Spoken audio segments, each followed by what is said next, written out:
Hey guys, it's Siobhan Muir.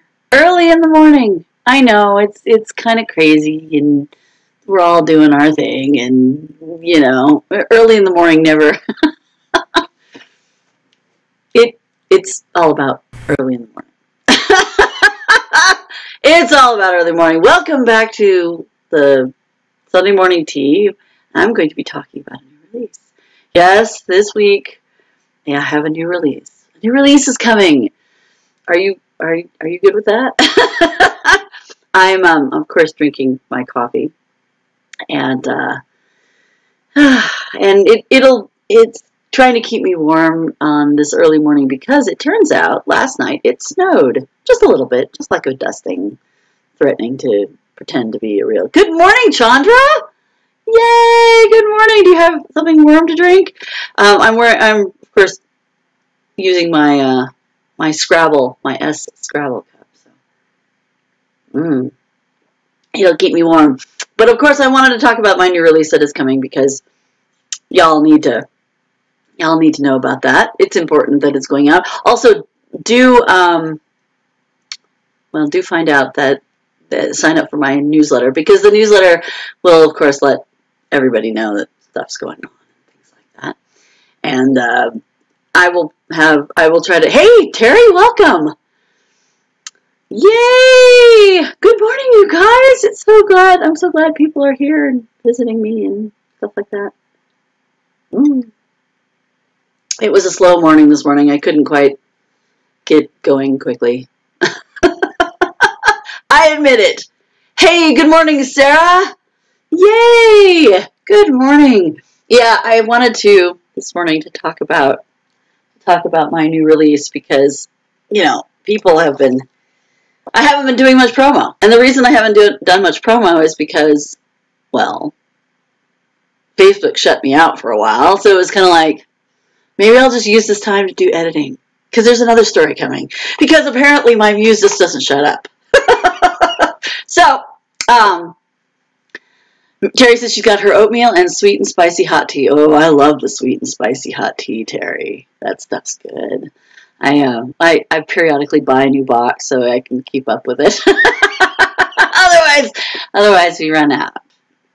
But the new release. Shall I reveal the new release to you? I know it's very shiny because of the light from stuff, but the new release is Burning Yuletide. Yay! It comes out this week. It comes out on Tuesday. Ebook. It will come out on paper as well, but I haven't done that yet. That takes more formatting, and I've got editing to do. So it's kind of like, look at that. Albertsons had it on sale. Oh, good on you, Terry. Nice. That sweet and spicy tea is good stuff. For a long time, we couldn't get it here in Cheyenne. Apparently, it was a kind of one of those specialized items, and then Walmart picked it up. So it's kind of like, well, we got it.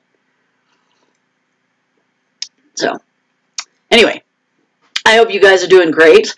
I am welcome to all of you who are here. Thank you for joining me on a Sunday morning.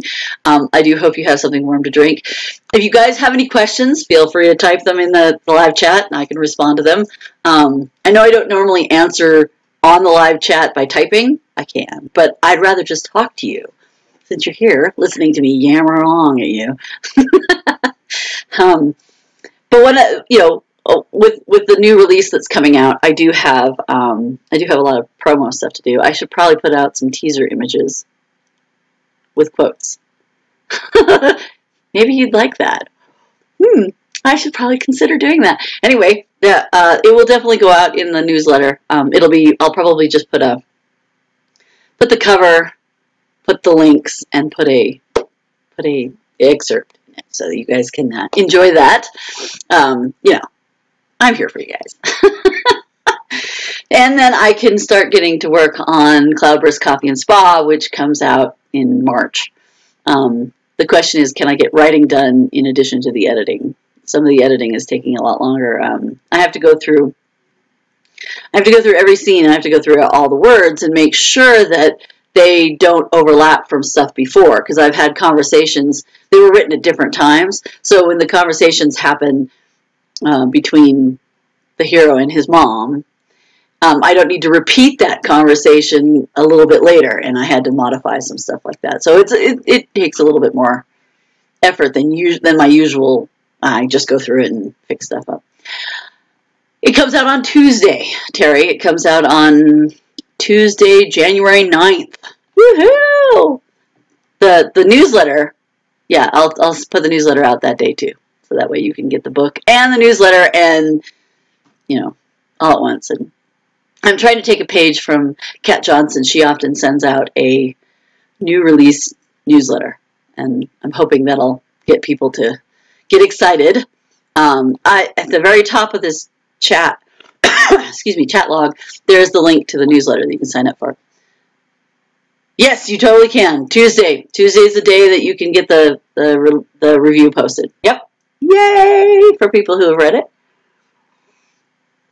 I liked how the story turned out, but I really wanted to make sure that the characters acted and responded believably. Like, they didn't just go, oh yeah, werewolves, I'm totally good with those. I don't know very many humans that would be just totally okay with werewolves. Oh yeah, no, that's good.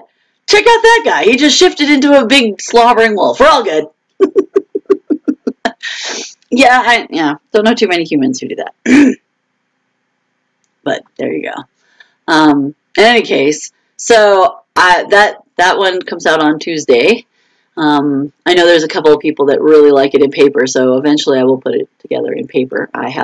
When I have the few moments. And then the next book that I'm working on right now with the edits, that should come out on somewhere in March. They didn't give me a release date, so great story, very believable. Oh, thank goodness, thank goodness. That was the first time, actually, I think, that I've ever written a story where the human character, because the heroine is human, didn't know about werewolves or vampires or dragons or, ice demons or any of that. That's the first time. And then I had to deal with it. Like, what would she do? What would she do when she discovers the guy she's really hot for is suddenly not as human as she thought, or more than human? And that's what I wanted to convey.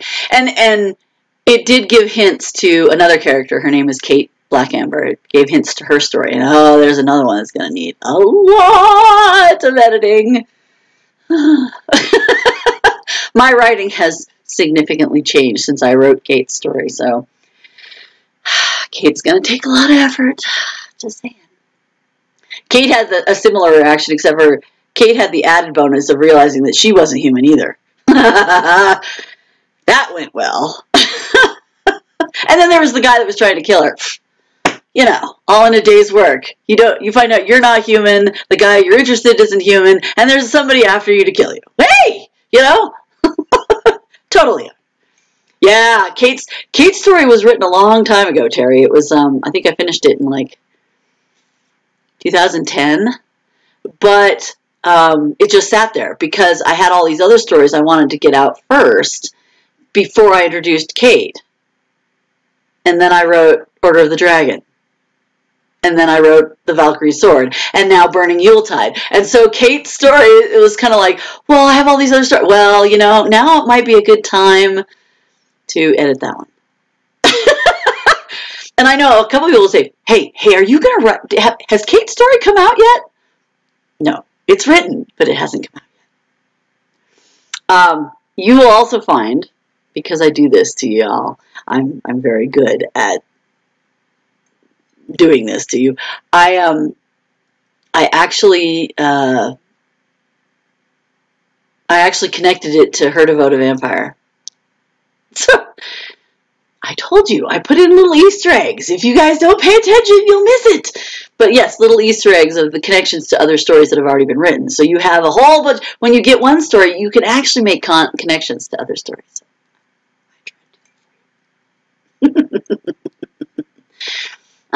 Yeah, Kate's story was fun. I think it got a little verbose. It's very long. It's like 103,000 words, which is pretty long for a romance novel. It doesn't mean it can't be done. It just means it's pretty long. So I'm going to have to make some some hardcore editing choices that cut down some of that verbosity. I'm so verbose. Valkyrie Swords was the first book I read that had Kate and the others in it. Kate's actually in the Order of the Dragon as well. She had to help Drake McGregor and Alejandra, but mostly Drake. Kate and Jason are in Order of the Dragon. They're in the Valkyrie Sword. They're now in Burning Yuletide. Yeah, she's a character. She's kind of a central character. She makes sure that everybody is on the up and up. Yeah, and kind of gets the stuff done they need to do because of the character she is. I'm not going to give anything. If you haven't read them, I don't want to give anything away, but she's going to be a central character in, well, all the Three Lakes books, so all the Warbler Peninsula. So, yeah. The other thing I wanted to say is because I wrote Kate all that long ago, and my first book was actually published on February 22nd, 2012. Terry says, I haven't read Order of the Dragon, she says in a very quiet voice with her head hanging down in embarrassment. Yeah. Actually, Terry, if you read Order of the Dragon, you'll see why Drake has so many issues with Balder from the Valkyrie Sword. So like I said, they can be read standalone, right? But sometimes there are some little added pieces in those standalone stories that will give you an insight to the story a little bit more if you read them kind of, more or less in order. But again, if you don't read them in order, going back and reading, the other stories won't hurt your enjoyment of them, because I write them in such a way that you could get away with just reading the one. Some of these other characters, though, might show up and give you hell, but for the most part, they are you can read them standalone. Kate, though, features in all of them, and so when people say, "Oh yeah, go talk to Kate, she has a lot of experience in this," it's because you've seen her in other stories, and that she has come and done some stuff for people. And Jason too. Jason's actually, for a werewolf, he's pretty wise, so he's pretty helpful. So anyway, I was telling you that in 2018 it'll be my 6th authorversary. That means I've published my very first book, which was Her Devoted Vampire, on February 22nd, 2012.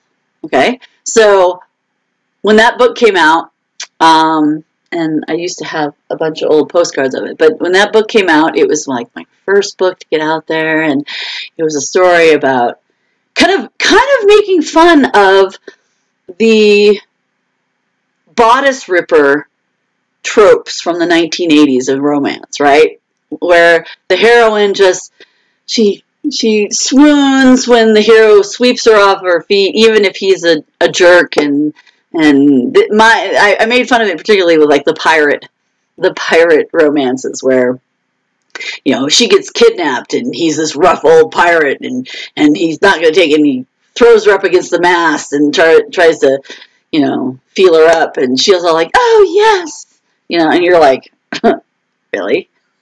I would have kicked him in the balls. So I made fun of that, and then my character's reading this dime store romance, and she's like, "Are you serious? Really? No, I'm not going to do that." And that starts the story off where she meets this hot, handsome guy who shows up at the coffee shop and ends up, as far as she's concerned, kidnapping her. And she's like, yeah, no, I'm not going to fall in love with the guy who kidnaps me and won't let me leave. Sorry, I'm not into the Stockholm syndrome and all this stuff. And the story it came from this idea of, they were the wise ones.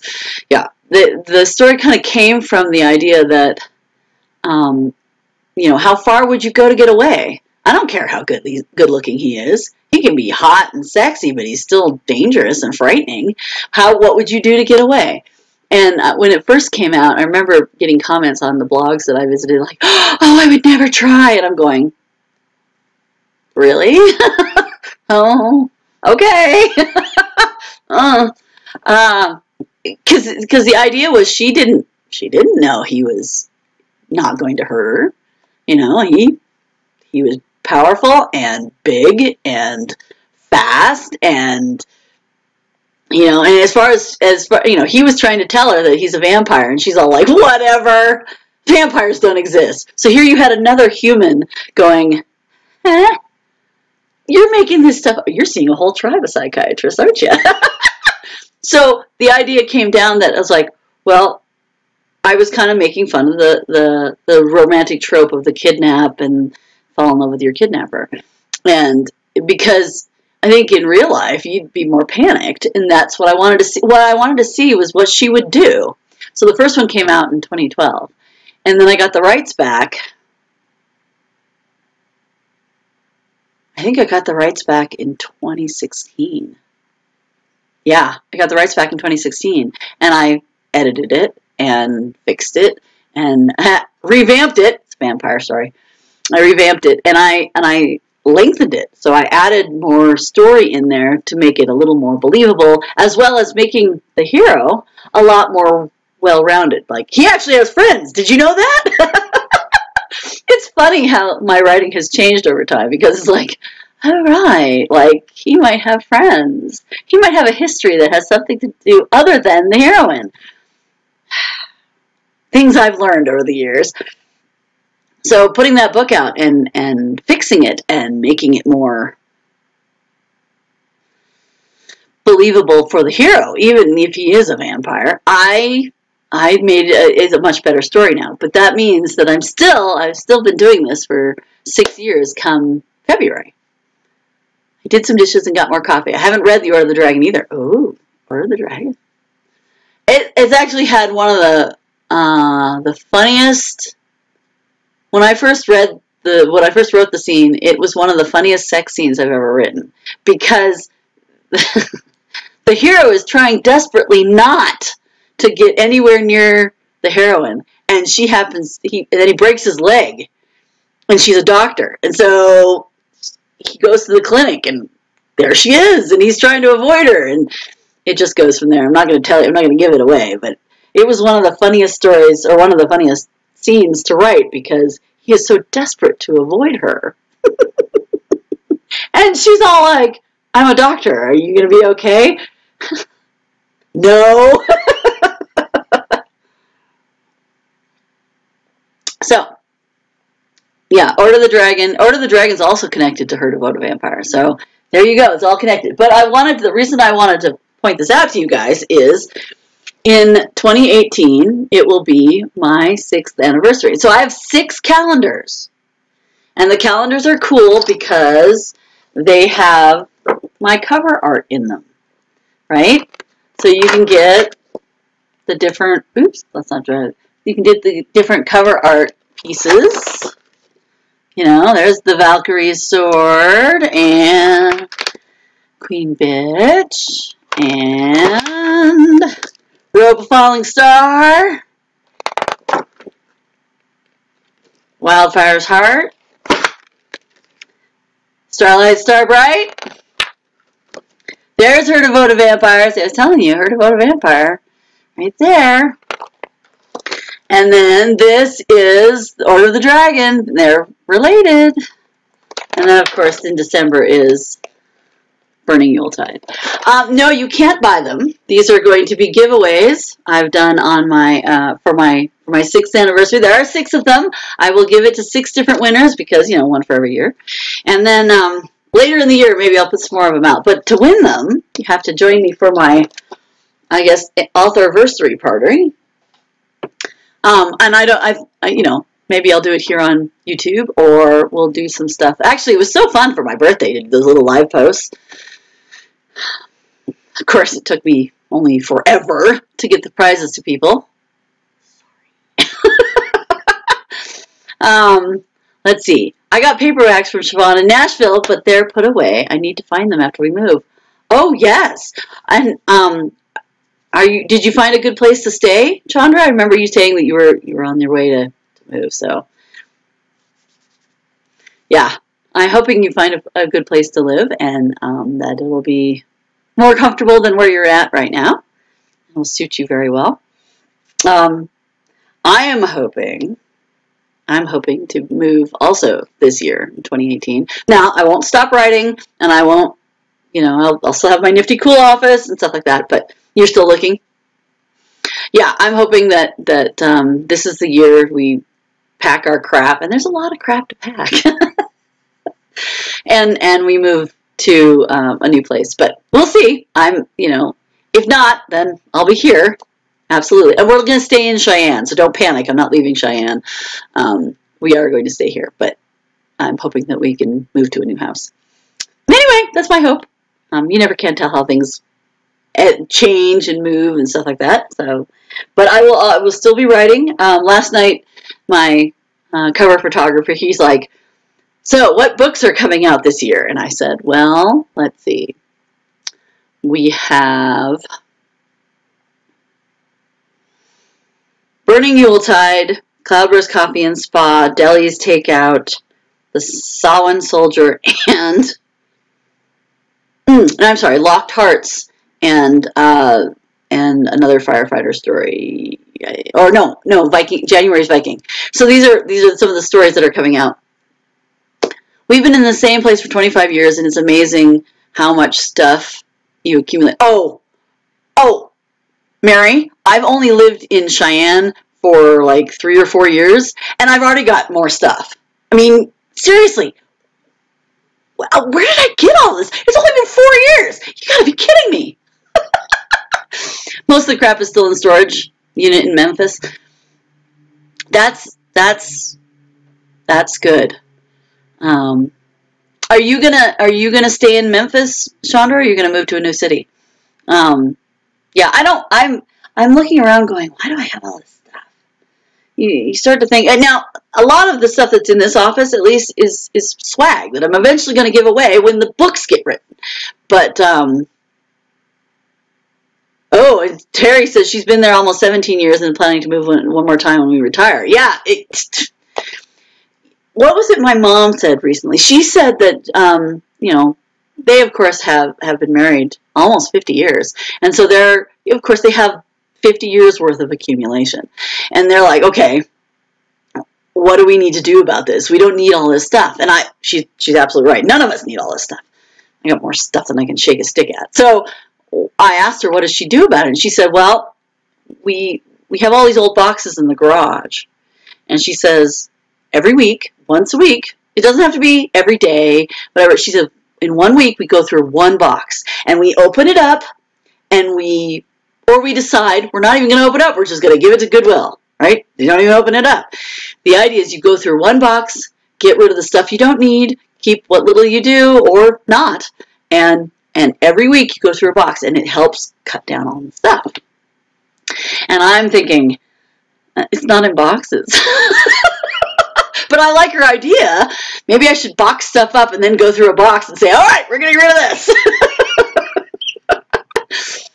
Chandra says, I mostly have clothes and thousands of books. Right now I'm in Brownsville with my son, but I'm hoping in 2019 I can move to Myrtle Beach. Ooh, I'll come visit you in Myrtle Beach. I've heard about Myrtle Beach. Never been there, but I've heard about it. Maybe I should come visit. I'm okay with that. I'll come visit. Yeah, so, what else can I tell you? So, yeah, she said that you go through a box a week. I'm looking around my office, and, yeah, I kind of need to get rid of a lot more stuff than just a box. But again, in the office, it's all the stuff for promotion and swag, and I just got to wait for the books to be published. Once the books be published, I can send out this stuff to winners and readers, and and then of course you got to prepare for when you go to like an event, and you have to have all the swag to take with you to go with you, and then you got all the books, and there's a lot of stuff that goes into that. Or get rid of the things you want to keep and box up, or you don't want to keep and box up what you do. Yeah, of course, as long as you don't need it. See, that's the key, Terry, when you say, as long as you don't need it. But have you ever been, go there like, well, I don't need this right now, but I might need it later. Have you ever had that experience? And then you go, I got rid of it, and then I'm like, oh, kind of need that later. Art supplies, yeah, old tech books. You know, I was thinking about my old notes from graduate school and thing. I could just scan those, and then I just have it on a disk. Of course, if your hard drive dies, then you lose the notes too, but whatever. The moment you toss it, then you need it. Yep, that's what I found. Like, some of the stuff that is in the boxes are some of my handwritten manuscripts, because I used to write them by hand when I was in high school and college. I used to write them by hand. Yeah, CD safety deposit box or the cloud. Yep, yeah. Back them up. Back them up. Back them up. We're just backing them up. Yeah. Label the boxes. Put all the things in each box and label it. Maybe. Yeah. Well, and that's a good way to do it, Terry. But you know how when people pack things up when they move, right? So what you want to do is, when you move to the next place, maybe go through things really carefully and say, yeah, I don't want this. I don't need that. Or, yeah, packing list. You're really organized, Mary. I'm not sure I could do a packing list. I mean, I'm retentive in certain things, but I'm not sure I have the wherewithal to do that. I probably should, now that I think about it, because, you know. But anyway, so if we pack up to move, I should probably consider getting rid of a lot of this stuff. Maybe I'll just have a moving giveaway. Come and join me for my moving giveaway, and I'm giving away stuff so I can clean it all out and move to a new office. Yeah, we'll see. We can always hope. I don't know. Anyway, we can always hope that that's the way it's going to work. And but I'm looking forward to moving, because I would really like a house that is kind of mine, and that I can do stuff to. And if I want to paint the walls, I can paint the walls, or if I want to stick stuff in the walls, I can do that. I can get organized. It's staying organized that I have an issue with. Yeah, Terry. Oh, Mary says, I'm good at ideas for organizing. Packing lists work for trips, but big move would probably overwhelm me. I think so, Chandra. Now, the question is, here's something that I tried to do when I moved from Vegas to Cheyenne, was pack only the things that you know you're going to want, right? And then leave the rest of it to give away to Goodwill, have a garage sale. Don't take it with you. You know, don't pack it up to move it. The question is, can I do that? Am I organized enough to go, okay, I don't need this, I do want that. I don't need this, I do want that. Yeah, can I do that? I don't know. I have boxes of stuff that used to be on my desk, and all of the stuff made me happy, and I loved looking at it, but it's now sitting in a box. That's not very useful. How do you give away your treasures? How do you give away the stuff that you love, but you don't have room for or don't need? I don't know. That one's tough for me. I admit it. It's totally tough for me. So, and I, if you look around my desk, I have stuff on my desk, that I don't need either. Like, look at this thing. You see this? That's a Ducky Horse. Do you see it? And I got it from Jan Madden when I visited with her. So I got a rubber Ducky Horse. Yeah. Do I need this? No. Does it make me happy? Well, yeah. And I have this. This is a big piece of fluorite that Mr. SM gave me. Do I need it? No. Do I love it? Yes. So, my mom's china is in a box in the attic as I have no place to put it or display it. Yeah, see, that's the other thing. The house that I live in, I don't have any way to display some of the treasures that I have. And I'm like, well, I don't want to get rid of them until I find out if I have space, But again, do we really need all this stuff? Like, over here, where is it? Right here, see this bowl? I got that for my wedding, and it's beautiful, and it's like glass and copper and stuff like this. It's beautiful. Do I need it? No. Is it lovely? Yes. But I have a place to put it. I have a place to put it. And all the stuff that's in the shelving here, and stuff.